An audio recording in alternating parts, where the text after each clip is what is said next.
Maurice Nicole's Psychological Commentaries, Volume 3, based on Nicole's work with Gurdjieff, Ouspensky, and Jung. Great Amwell House, January 31, 1948. Internal considering and inner talking. But let no one think he or she is free from internal considering. Internal considering on one side is defined as making internal accounts against others. You have done a job of work and feel that others have not done a similar job. So you start internal considering. Though you may not express it in spoken words, others do not have to work as you have to work. Others do not see what you have done. No one appreciates you, and so on. All this arises from not doing what you have to do from yourself, not you yourself willing what you have to do. Whatever you have to do, will to do it, and you will get through the job without becoming negative, and so without being tired and without making internal accounts. We have to be reminded of this constantly, and you all are reminded of it constantly, for it's one of the secrets of the right work on oneself. Not only that, it makes force in you. Perhaps nothing destroys one's understanding of the work as much as internal considering. This making of internal accounts against others with all the resulting self-pity and damp, negative states, which, as it were, turn one's whole psychological country into marshland filled with venomous mosquitoes. Now, if I will to do what I have to do, I will not make inner accounts against others. But if I do what I have to do and all the time think that someone else should do it and that it is unfair that I should have to do it, then I am making internal accounts.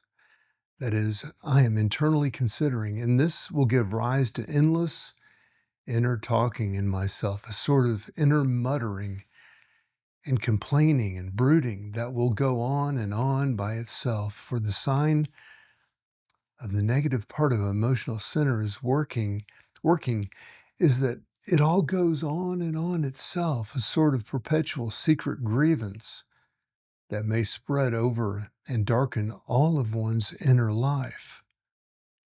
We know that we have to protect our outer life, our bodies from assault.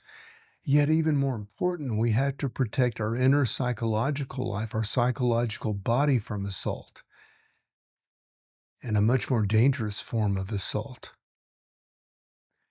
For a man may preserve his outer physical life, but not have any idea that he has to protect his inner psychological life. So he gets narrow, hard, sour, stiff, bitter, revengeful, jealous, moody, tiresome, and so on.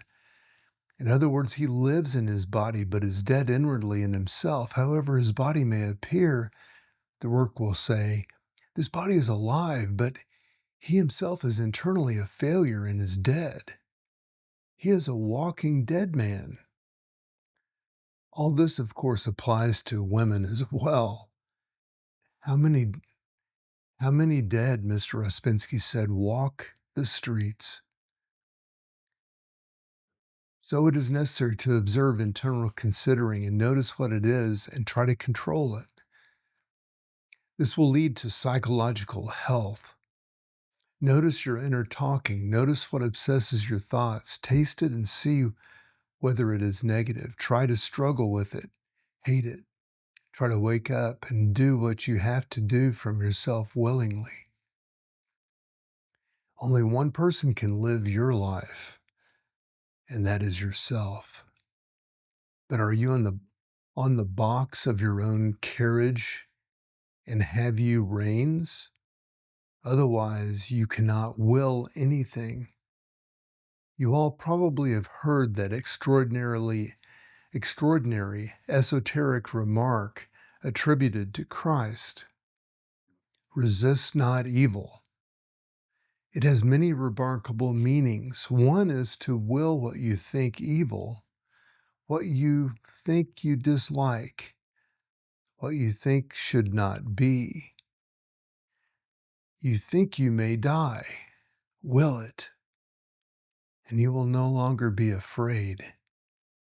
To object to everything is easy. To will what you object to is another thing. If you object to everything you will internally consider all day, you will make internal accounts against everyone. But if you will the existence of someone you object to, everything will change miraculously. If you will what happens to you, you will gain force. If you object to what happens to you, you will lose force. This work is about how to gain force. Part two, you have heard many times that this work is esoteric Christianity. Exoteric Christianity, belonging to different sects and rituals and so on, is one thing. Esoteric Christianity connects with all former esoteric teaching and is about the inner meaning of fragments handed on to us so inadequately of the teaching of a conscious man who taught some 2,000 years ago. Christ was number 8 man, but we have very little reported of what he taught. And most of what we have in the Gospels is by people who never knew Christ and no doubt added or distorted things to fit their own views. Now, there is a parable preserved in one Gospel only about internal considering and how to prevent it, starting on oneself.